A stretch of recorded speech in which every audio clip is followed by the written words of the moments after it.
Hello everyone! So, I made this video for those people, specifically sa ating fellow Filipinos na dito nakatira sa Pilipinas and wants to tour Canada.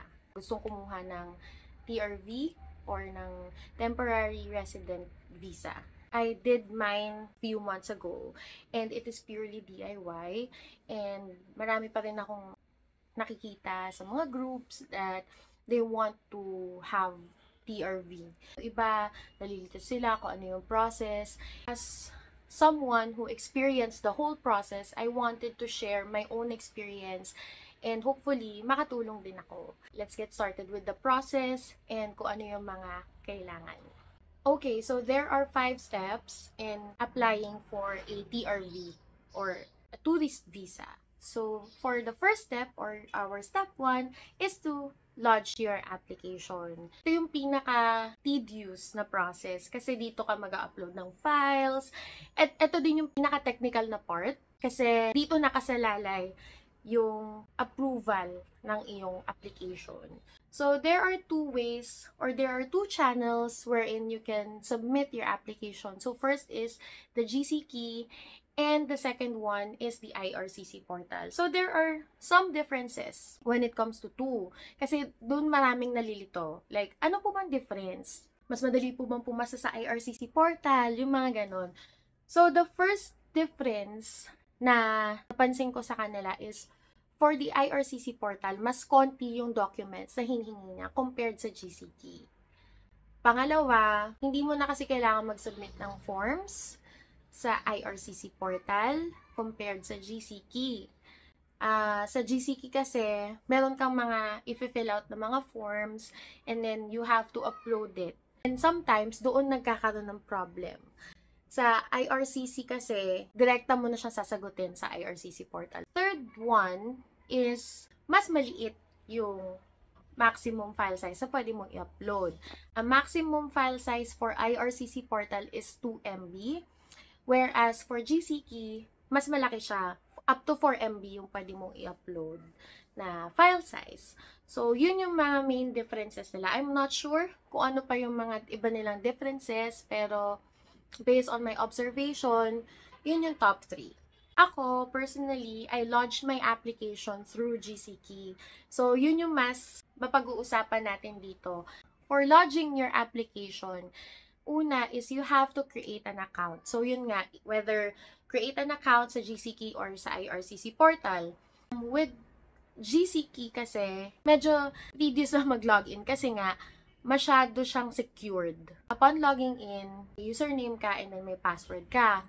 Tapos, pag login mo, hindi pa yun. Magbibigay pa sila ng OTP or one-time password whether sa cellphone mo or sa email. In my case, mas pinili ko na magpadala na lang sila sa email para mas madali. Upon signing up, they will ask you 4 different types of security questions and you have to provide answers as well. I suggest ang ilagay niyo mga questions doon is hard enough para hindi masagot ng ibang tao but not hard enough para maski ikaw makalimutan mo kung ano yung nilagay mong sagot. If that makes sense. So, once na ganun na, every time you log in, nagja-jumbo lang yung mga security questions na binigay mo sa kanila. So, once na meron ka ng GCK account, may magpa-pop up na questions. Dun sa questions na yun, dun sila magbe-base kung ano yung mga documents na hinihingi nila sa or bakit gusto mo mag-apply ng visa. So, meron doon visiting friends, tourism, para medical reasons, work, mga ganon. So, syempre, pag pinili mo tourism or to tour, parang ganyan, about TRV yung mga hihingi nila sa'yo, diba? Tapos may questions pa doon, if sponsored ka ba, kung ano yung mga sagot mo doon, yun din yung mga hihingi nilang documents sa'yo. After mo sagutan yun, lalabas na doon sa dashboard mo yung application mo. Nakalagay kasi doon ongoing yung application mo. Tapos pag clinic mo pa yon, nakalista doon yung mga documents and forms that you need to submit. Alright, so for the forms, I submitted 3 forms. So first, we have the IMM 5257E, which is your main application form. Then we also have the IMM 5645, which is the family information, and the IMM 5257B, which is yung tinatawag nilang Schedule 1. Okay, some people, nagkaka-problem sila kasi hindi nila ma-upload or nagkakaroon sila ng upload issues kasi hindi siya tinatanggap ni GCKey. Ang ginawa ko lang, meron kasi akong Adobe Acrobat Reader sa aking laptop. So, yun lang naman yung kailangan mo. Tapos, baka malito lang kayo. Pag da-download nyo kasi siya, nandun naman yung link sa mismong dashboard nyo kung saan nyo i-upload yung files. Minsan kasi nakakalito. Once you click the link, mag-open siya ng separate window, tapos parang sasabihin lang doon, may error, parang ganun, or hindi pa siya available for download. So, ang gagawin nyo lang, just proceed with downloading the file anyway, and then pagtingin nyo sa downloads folder nyo, it should be there already. Hindi nyo siya dapat i-open using a browser. So, kaya kailangan talaga meron kayong Adobe Acrobat Reader. So, that's the forms. Yun lang yung forms na hiningi sa akin. Mga documents na hiningi sa akin, travel history. Next is passport, digital photo, proof of financial resource of supporter, since dineclare ko nga that I will be sponsored, proof of means of financial support, and purpose of travel. So, yun yung mga documents na hiningi talaga sa akin. Sinubmit ko sa travel history is my current passport, then sinama ko dun yung expired Japanese visa ko, tapos yung stamps nung nagpunta kami ng Japan, yung plane tickets, old passport ko, which is nung nagpunta kami ng Singapore. So yun, pati yung stamps nun, sinama ko din. So yun lang naman yung binigay ko sa travel history. Next is digital photo. Ang ginawa ko lang is nagpunta ako sa Tronix, nagpa-picture ako doon. Kasi may specific sila guys ha, 35mm by 45mm. Pat white background, dapat kita yung tenga, neutral face. So hindi ka pwedeng nakangiti na masyado, di rin naman pwedeng nakasimangot. As in neutral face ka lang. Sa Tronix kasi, mura lang, parang 80 pesos lang. Pwede kang kumuha ng digital copy. Ang habol ko naman doon yung digital copy.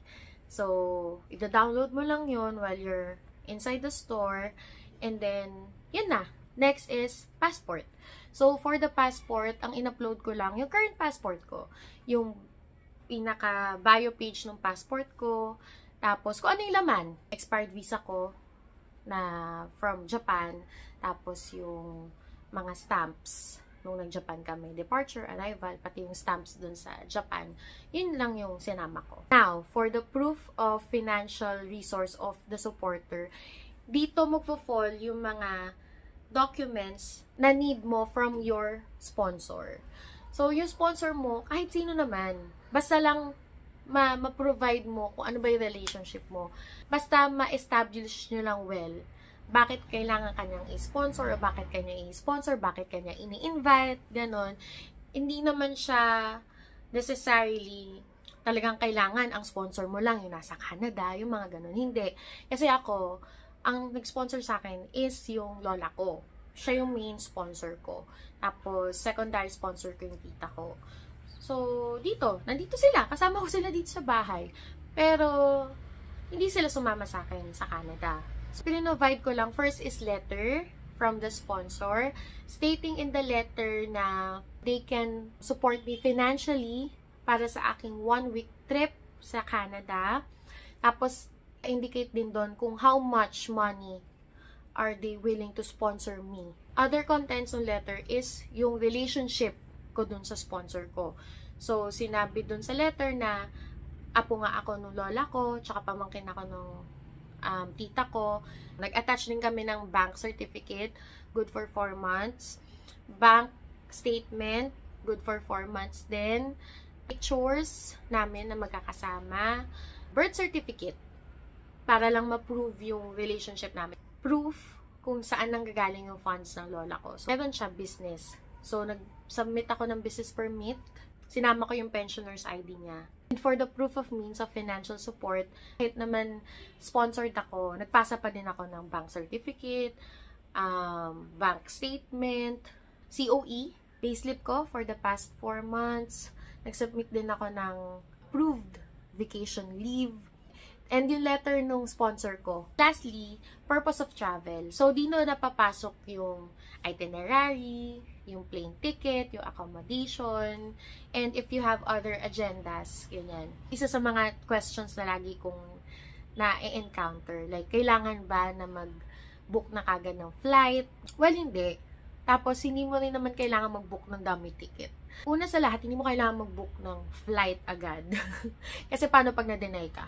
O, di nga, sayang yung pera mo. What I did was, I screenshot yung flight details sa gusto ko.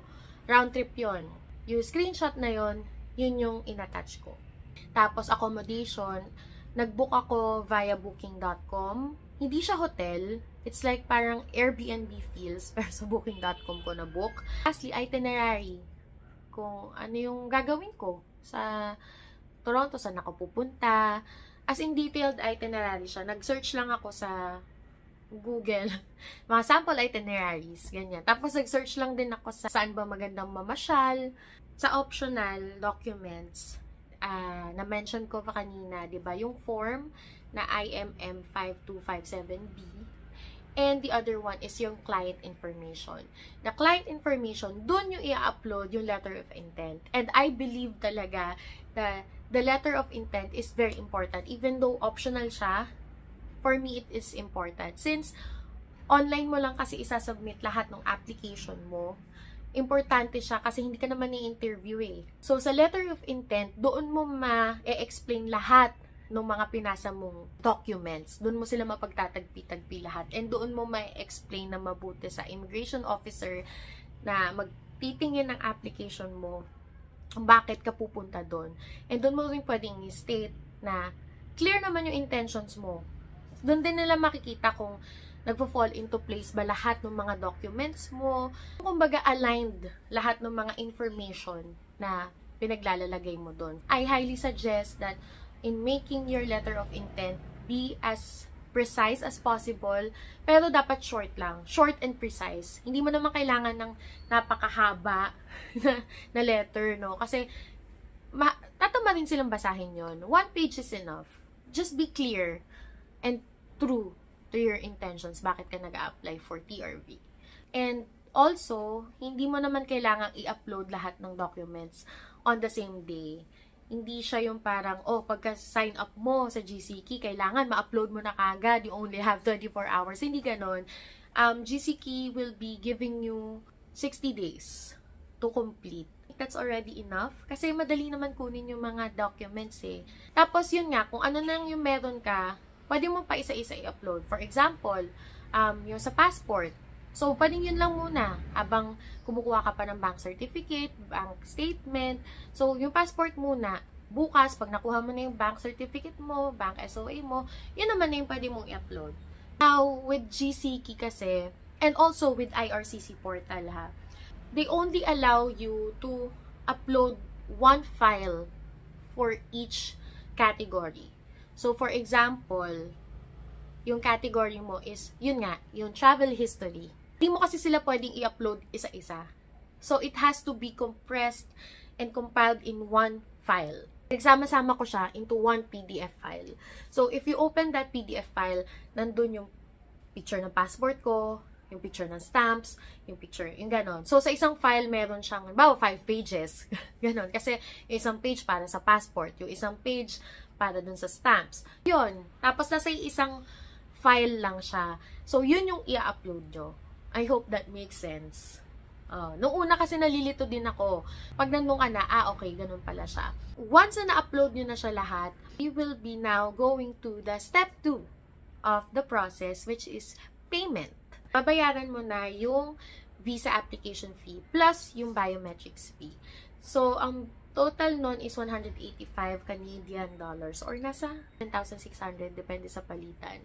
Yung breakdown niya is for the visa application, it is 100 CAD. And for the biometrics, it is 85 CAD. You can pay via credit card or debit card. Once na nag-go through na yung payment mo, maka-receive ka ng email sa kanila na, yun nga, kumbaga, na-lodge na yung application mo. Then, after a few hours, yun na, papadalan ka na nila ng biometrics instruction letter. So, that is our step 3, biometrics. So, kailangan hintayin mo yung biometric instruction letter from IRCC, okay? Hindi kasi pwede na wala yun. Kasi meron dong number sa biometric instruction letter mo that you will need upon signing up hours after lodging, tsaka nila na-receive yung biometric instruction letter. Andun yung instruction how you will have your biometrics. So, easy lang siya. Ang gagawin mo lang is pupunta ka sa VFS. Just be careful ha, kasi madaming types of VFS. Make sure lang na yung VFS is for Canada. Andun naman, may link naman dun sa mismong letter na ipapadala ni IRCC. Here in the Philippines, we have 2 VFS offices for Canada. So here we have one in Makati, that is their Manila site, and one in Cebu. So since taga Makati ako, malamang yung Manila site yung pinili ko. So sign up ka lang, tapos enter mo lang yung name mo, yung birthday mo, tapos yung may hiningi silang number doon. I think that is your biometric number. Nakalimutan ko na kasi. Basta may number doon na doon mo lang makikita sa letter. Tapos, you have to enter that for you to sign up. Tapos, hingan ka nila ng username and password. Tapos, once that's done, ma-redirect ka na sa scheduling page. Meron ng calendar kung ano yung mga available slots. They're open from Monday to Friday. And then, sa kabilang side is yung mga time slots na available. One tip, piliin nyo yung hapon or piliin nyo yung tanghali. Yung patay na oras, alam nyo, nagla-lunch yung mga tao kasi mas konti. Yun yung napansin ko ha. Sa 3 beses na pumunta ako doon, 2 beses lunchtime, konti tao. Once na nakapag-schedule na kayo, papadala sila ng confirmation ng schedule nyo. You can go there at least 15 minutes before your scheduled time. Pag pupunta kayo doon, bawal ang chaperone. Lalo na kung hindi naman sila kukunan ng biometrics. Hindi rin sila papapasukin kasi mahigpit doon. They just have to wait outside. Also, if you have bags, payong, whatever, bawal siya sa loob. So, upon entering VFS, sa gilid nun, merong parang locker area. So, doon mo iiwan yung gamit mo. Tapos, they will just give you a number. So, if meron kayong kasama, iwan nyo na lang sa kanila. Kasi may bayad yun. Parang nasa 110 pesos yung bayad mo. O, diba sayang naman. Hindi ka naman magtatagal dun. Noong una, napabayad pa ako eh. Noong mga sumunod na, iniwan ko na sa office yung gamit ko. Ang requirements pala na dadalhin mo pag magpapa-biometrics ka, 3 lang naman. Your biometric instruction letter, importante yun. Your confirmed appointment schedule sa VFS, and your passport. Passport kasi may ididikit silang sticker sa likod na parang proof na okay, tapos ka na mag-biometrics. Parang ganun. Yung 3 kailangan yung dala, ha? Tapos, ballpen, dala na din kayo. May i-fill out din kasi doon. So, better to have a ballpen. After mo iwan yung gamit mo, kung meron man, pila ka na. Sabi mo for biometrics ka. Doon sa may counter nila. Confirmation, pati yung VIL nyo, ibibigay nyo lang dun sa front desk, and then they will give you a number. Pag may number na kayo, proceed na kayo sa loob. Sa loob, bawal mag-phone. Better i-silent yung phone nyo. Kasi sa experience ko naman, pwede naman dalhin sa loob. Huwag lang gagamitin. Tsaka it should be in silent mode or dapat nakapatay yung phone nyo. Hintayin nyo lang na tawagin yung number nyo. Ano naman sila mga screens doon na sinushow, tsaka sinasabi din kung anong number na, tapos kung anong cubicle kayo. Sa biometrics, as in cubicle sila, as in closed doors. Tapos ako, nung pagpasok ko, hiningi lang sa akin yung number ko, pati yung papers na hawak ko. And then, tatanungin ka lang, ano name mo, anong birthday mo, tsaka anong gagawin mo, or yung purpose mo sa Canada. Tapos, may papabasahin lang sa'yo kung para saan yung biometrics, ganyan-ganyan. Once that's done, kunin na yung fingerprints mo. So, una, ito, tapos ito, then picture. So, just like yung digital photo na sinubmit mo, kailangan neutral din yung expression mo doon. Then, once that's done, Yung sa akin, kinonfirm lang ulit yung name ko, yung birthday ko. And yun na. Tapos na. Binigyan lang ako ng isang papel na just in case ma-approve yung application ko, andun yung instructions kung paano ko isasubmit yung passport ko for stamping. And then, the waiting game. This is the most frightening part of the process, no? The waiting game. Hihintayin mo kasi kung approved o denied. Siyempre, hindi naman necessarily na pag biometrics ka na, approved na yun. Kasi kailangan naman talaga yung biometrics, right? Pero yun nga, yung waiting game, yun yung pinaka nakaka-anxious na stage. Kasi nagawa mo na lahat napasa mo na yung documents mo, wala na. Wala ka nang ibang magagawa. Just leave it up to God kung i-approve niya yung application mo or ma-refuse siya. So, yung sa akin, yung timeline ko is I lodged my application November 10. November 10 ko rin na kuha yung BIL ko. Then, November 14 ako nag-biometrics. Then, November 24, yun na! Naka-receive na ako ng passport request. So, yay! Yun talaga, as in, ganon. At makaka-receive ka ng email na meron kang message sa GCK mo. Ganon siya. So, you really have to open your GCK account to know if ano ba yung sinend nilang email or sinend nilang message.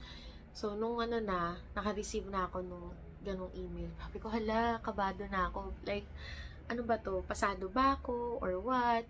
Tapos, pag-check ko sa GCK ko, nakalagay nga, passport request. So, Lord, thank you. So, pag may passport request ka na, ibig sabihin nun, approved. Once na nakapasa ka na, may passport request ka na, that is your fourth step. Submission of passport. So, again, sa VFS ka din naman magsasubmit. And you have 3 ways on how you could submit your passport. So, yung una is for drop-off. So, ikaw mismo, personally, ikaw yung magdadala sa VFS nung passport mo. So, ikaw mismo yung magsasubmit face-to-face, personally. Malapit lang naman ako. Ako na nag-submit. Tapos, meron din silang ibang options. They have the 1-way courier and the 2-way courier. So, based sa pagkakaintindi ko correct me if I'm wrong. Yung 1-way courier is, i-drop off mo sa VFS yung passport mo, pero, upon claiming it, ipapa-courier mo siya. So, for 2-way courier, yun yung papa-courier mo papunta sa VFS and then pabalik sa'yo. So, may mga extra steps kasi siya. Tsaka extra yung bayad dahil nga, iko-courier nila So, may extrang bayad yun.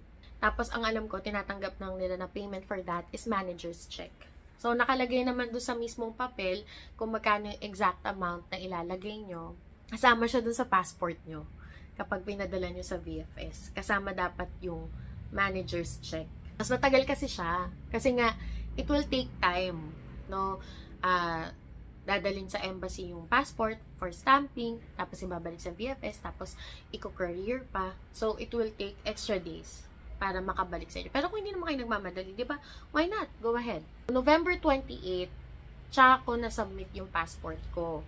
And then, yun yung isa sa mga nakaka-bored or nakakaulat na stage. Kasi, for the past few months, napansin ko, matagal sila mag-stamp. May iba mabilis lang Pero yung iba matagal. And including yun sa akin. Matagal pa siya actually kaysa sa paghihintay ko.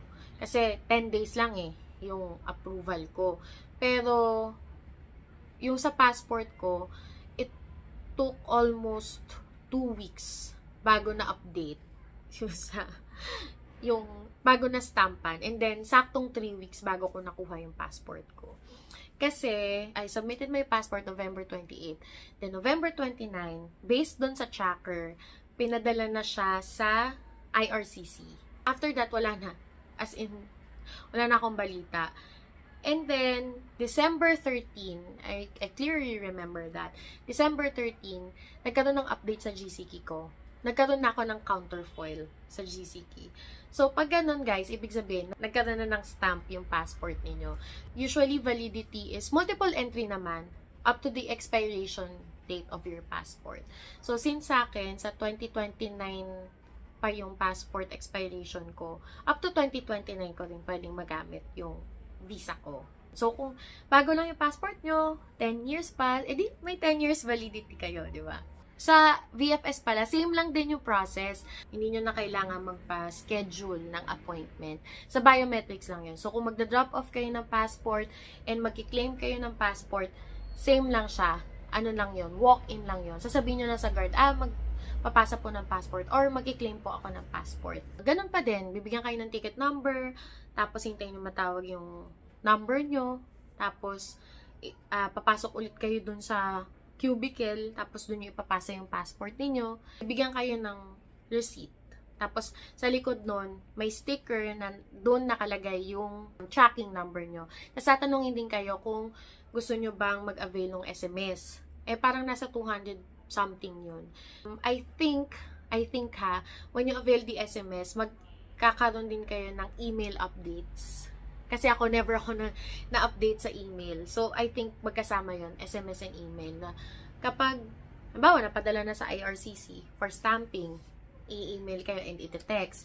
Pag pabalik na sa VFS, ganun din. Pero ako kasi, hindi na ako nag-avail kasi ang mahal. Pwede naman daw i-track sa tracker nila. May tracker kasi si VFS. So, yun. Sabi ko, sige, hindi na. So, nagtatrack lang ako doon sa tracker nila. Okay naman. At nakasave pa ako ng 200, diba? So, another life hack. Once na okay na yun, dadalhin mo lang talaga mismo yung papel na may sticker sa likod. Yun lang siya. Tapos, again, kukuha ka na naman ng number dun sa front desk. Pagpasok mo dun, andun na lang siya kasi siya sa bungad since claiming na lang ng passport. Ibibigay mo yung resibo na yun kay kuya or kay ate na nag-aasikaso dun para ipe-prepare niya yung passport mo. Tapos, tatawagin niya yung number. So, pag natawag na yung number, you can already get the passport. Nakalagay siya sa plastic. Tapos, parang, alam mo yung plastic na pag nagpa-Shopee ka? Yung ganon. You can open it there and highly recommended siya na i-open nyo yung passport nyo dun. Para just in case merong maling spelling sa pangalan nyo or basta may error dun sa visa nyo, pwede nyo agad masabi. So, yung sa akin, inopen ko doon, chinek ko, okay naman, all good. Then, umalis na ako. So, yun. That's the whole process of how to DIY tourist visa application for Canada. Madali lang siya, di ba? Medyo tedious lang talaga, lalo na yung waiting game. So, I hope this video helps, lalo na sa mga nagbabalak mag-DIY. Promise, madali lang talaga siya. If you have any questions, you can comment down naman kung ano yung questions nyo. And as much as possible, sasagutin ko sila pag alam ko. Okay, hindi rin naman ako nagrurunong-runungan. Lahat ng to, based lang talaga sa aking own experience. Okay? Sinishare ko lang because I wanna help as well, no? Kasi alam ko mahal mag-agency. Pwedeng-pwede naman siyang gawin, di ba? Ang babayaran mo lang talaga yung visa application and yung biometrics. So, ayun lang. Thank you for watching. Sana nagustuhan nyo and sana helpful talaga siya. Yun. Till next time. Bye!